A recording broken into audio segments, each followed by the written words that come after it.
Giuseppina Kusturi, soprano dramatike, lindi në Tivar me 12 maj të vitit 1912 dhe vdiq në Tiranë me 23 janar të vitit 1985. Ishte bie familjes mislozve, mbese familjes patriote e kulturore të Marubve, dhe një artiste e madhe që asnjëherë nuk u vlerësua për vlerat e vërteta vokale që është faqi. Pas studimeve të mesme të larta në Konservatorin Santa Cecilia në Itali në vitin 1937, u kthye në dhe si gjithë artistët e tjerë lirik shqiptar.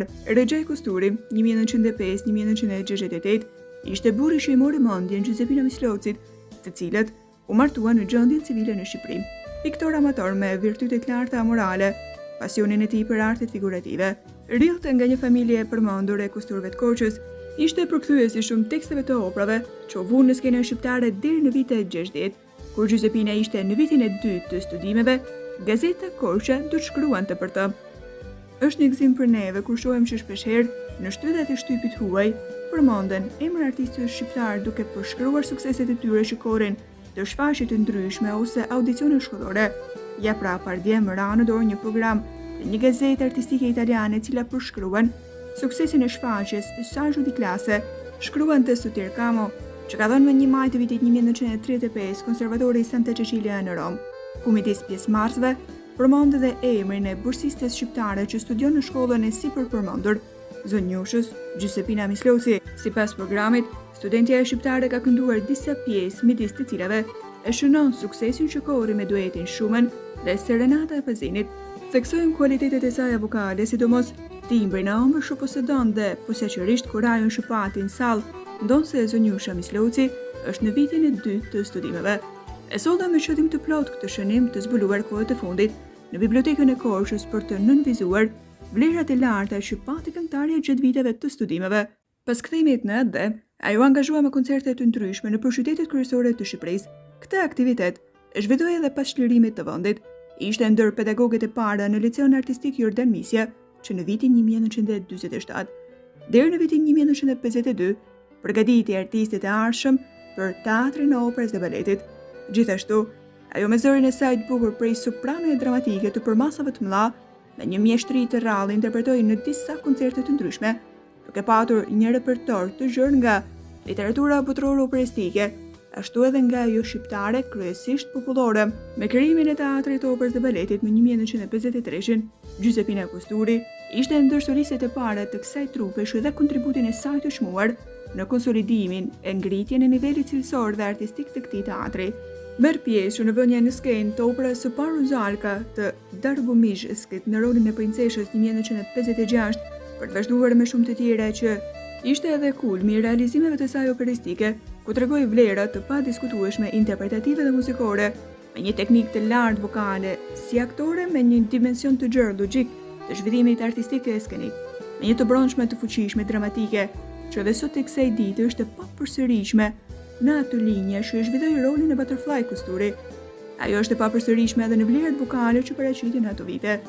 Megjithëse në moshë të thyer, mbi 40 vjeçare, ajo tregoi artistëve të ri se si duhet përdorur vokali e çfarë mund të përfitosh nga ai, por atë e përdor me kulturë shije të lartë. Ajo kishte vokal me dimension të madh dramatik, me një vibracion të shkëlqyer që mbështetej nga një ndjenjë fuqishme dhe e brendshme. Kishte shumë të zhvilluar teknikën e dhënies së vokalit, që nga forte deri tek pianissimo, thuajse drejshuarje së plot të zërit si një puhiz që vjen pas një stuhie. Do të mbetet i paharruar dueti i aktit parë me tenorin Stavri Rafael në rolin e Pinkertonit. Kokosani i Giuseppina Kusturit ishte i përkryer në të gjitha drejtimet.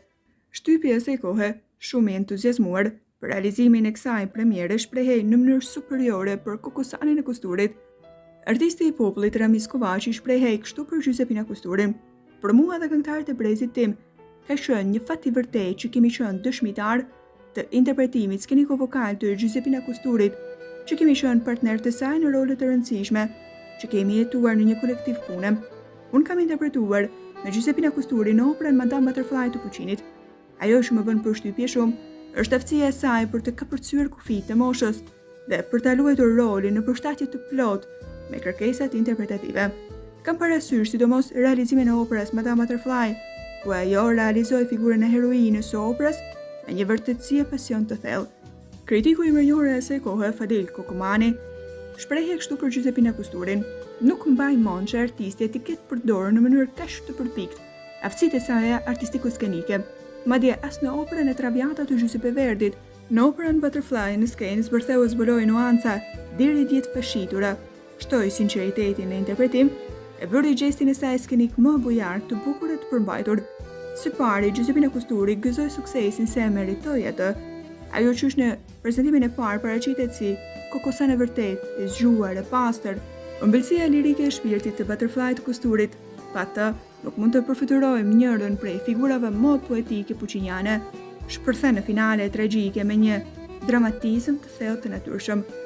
Ndërsa kompozitori Cesc Zedeja në një tjetër artikull shkruan: publiku në dashurua me artistën tonë të shuar Giuseppina Kusturi, e cila interpretoi rolin kryesor.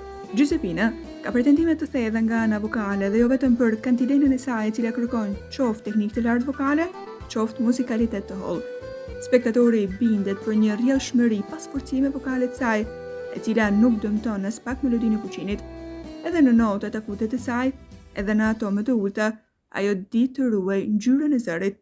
Në mendjen tonë që kemi njohur në punë dhe në marrëdhënie artiste me student, mbetet si shembull i punës dhe i vërtetave të vërteta të një artiste të madhe, mësuese e mrekullueshme e brezave të tërë këngëtarësh.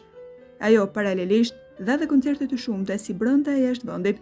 Ajo e deshi shumë këngën popullore, ndër të cilat më tepër këndonte vazhdimisht në shfaqjet e saj si Marshala Bukurisate, Gjyl Vatani, Jar të du dhe këngën Mori Trandafili vogël. Janë një shembull që tregon se artistja edhe në këtë gjini kishte pikë synime të sharta të një analize të hollë artistike. Ajo diti që të jepte vlera origjinale këtyre këngëve që nuk u regjistruan kurrë. Për kontributin e saj të madh pedagogjik në liceun artistik e më vonë në Konservatorin e Tiranës dhe kontributin e shmuar në fushën e artit operistik në teatrin e operës dhe baletit, ajo është nderuar me urdhre e çmime dhe mban titullin artiste merituar. Giuseppina Kusturi i la pas vetes një emër të nderuar që do të kujtohet gjithmonë e do nderohet brez pas brezi. Vdekja e saj në Tiranë ishte edhe një humazh për sjellje nga qindra artist i studentë dashamirë të muzikës operistike. Kjo edhe në shenjë falënderimi për atë çfarë i dha arti shqiptar. Referenca: kënga dhe këngëtari shkodran, Ferit Bala. Giuseppina Kusturi